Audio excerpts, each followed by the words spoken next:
Tutorial time with your friend Moto. So, I've been building last night, this morning, and I want to show you some progress. I am trying to take a friend's railroad track and reinforce it. And what I've come up with is this wonderful little ringy thing where I have an octagon. So 8 sides, all connected together. They run through these spars and they get super reinforced with these columns. Come in here. Let's get in here. Let's get in nice and close. I'm going to lower the tripod here for a minute. There you go. So you guys can all see what's going on here. I have a lovely joint coming through there, pinning in, and alternating sides. I'll explain those later, but these massive knuckle joints come together and form the octagon. So these are really strong, therefore these cross members are forced into place, and then I used a sideways snot billed brick to pin these in the middle. And the problem I'm facing is that there's 32 sections that normally would get glass, but I don't have enough of these canopy pieces. So what I do is reduce it down. And in order to reduce it down to 24 into eighths would be slices of 3 instead of 4. So in there I've got 1, 2, 3, 4. And I needed to get it down to where it's 1, 2, 3 and then starts repeating 1, 2, 3. The way I thought about it was, what if I take this long beam, which is 15, divide it into thirds, and by using 15 I can divide it into thirds easily. All the other numbers probably wouldn't have worked unless it's 5, which is way too small. So the largest Technic element's 15. Pin in, so it's now divided in 3 instead of 4, and then figure out a way to span it out to the same diameter, and then pin everything in on the end. So now instead of 4, it's 1, 2, 3.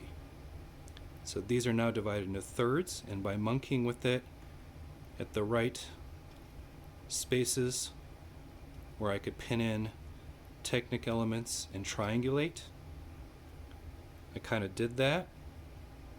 But if you notice, these Technic elements are actually bending a little in, maybe by a half or a quarter off.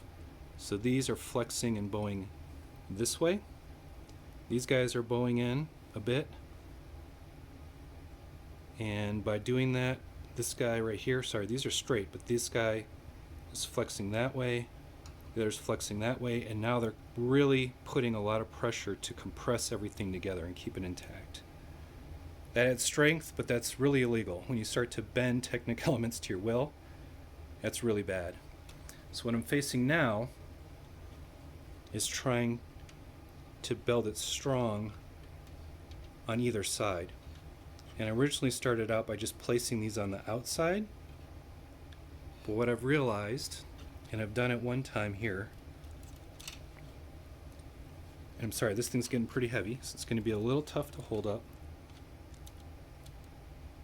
is to place what was normally on the outside to the inside. So I have a pair facing there, and then I add these 5 across as spacer risers so that I can connect to them again and go about my business usual. That forms this laminate structure. And here I'm using a Technic axle and pinning it all the way through, so that when I force and bend all these elements into place, it's now one gigantic connected structure with no gap, super strong. But to show you kind of what's involved when you have all this tension and you're trying to do this stuff, I figured I'd try to swap out one of these on camera, and you can see how it can turn your fingers into hamburger. So let me pop this off, and you guys can tell there's a lot of tension there. It's going to release.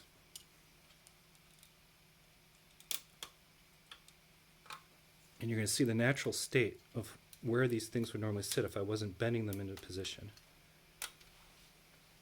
So you can see these popped out of position, and they're a little up.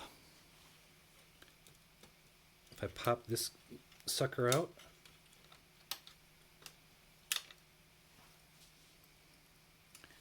and release the tension in this, they fall to the same place, a little out. So now you see how it's bending all of those into position, forcing those by sheer strength and will.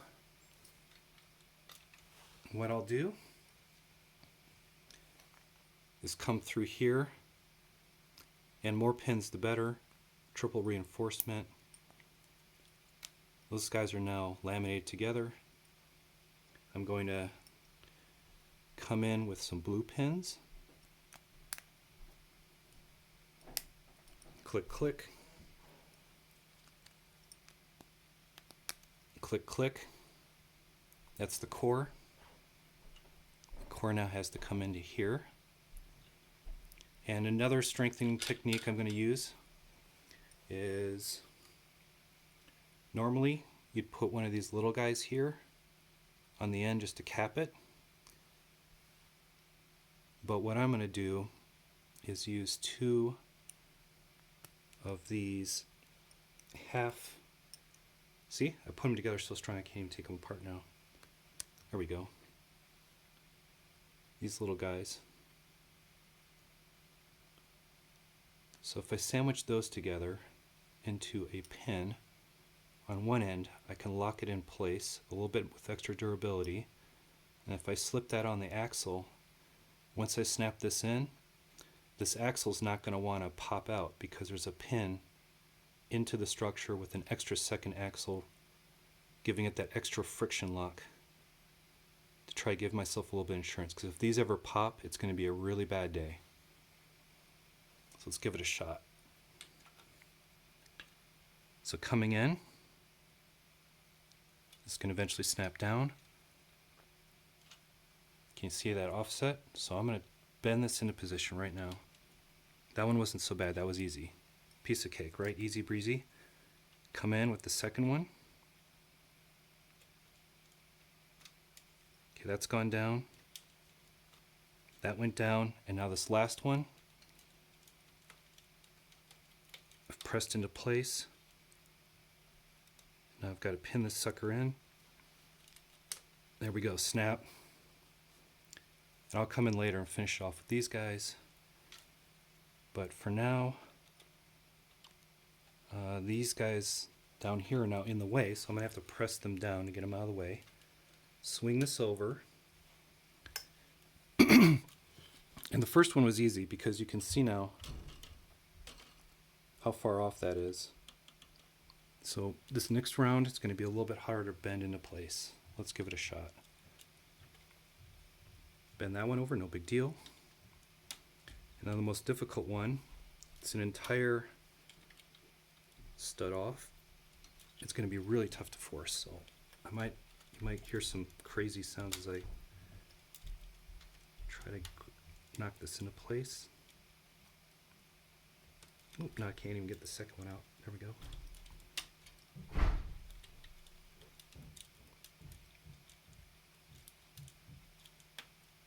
Oh.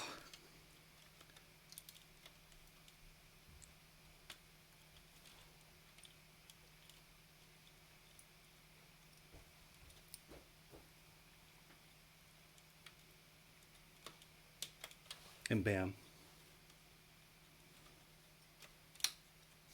Turn it over.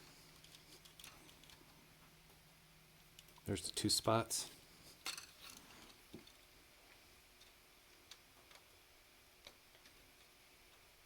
Pin that in.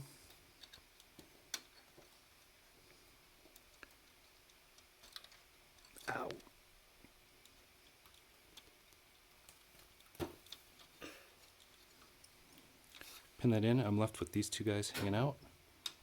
So force. Tiny art director's criticizing my video recording here. Is that what you have to say, buddy? Well, this is starting to get boring. Yeah, super boring. But we're done. Wait, what? what? I just have to do that 2 more times, and then everything will be locked into place. Play well, everybody.